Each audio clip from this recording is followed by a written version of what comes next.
Hi guys, my name is Alex, you're on my trading channel. Today we'll try to trade breakdowns of support and resistance levels.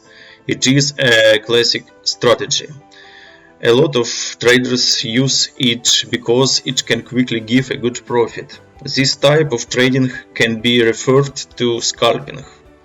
In fact, scalping is a kind of trading, but the difference is in the time of operation. In scalping, all transactions are concluded within 1 day. Scalping is a high-risk trading strategy.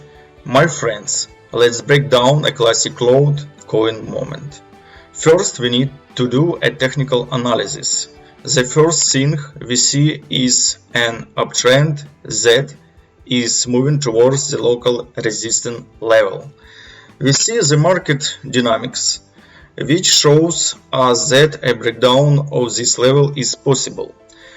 Our task is to catch the breakout of the level and catch the first impulse. So I will set take profit at a round number. At this point we can earn $210 given my entry volume.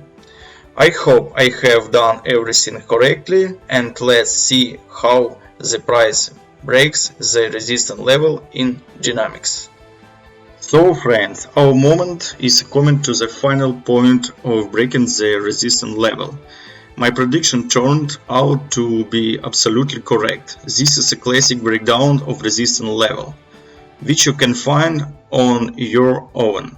If you want more information, more profitable trades, subscribe to the channel and give this video a like. And also write your opinion in the comments. That's all for today. See you later, guys.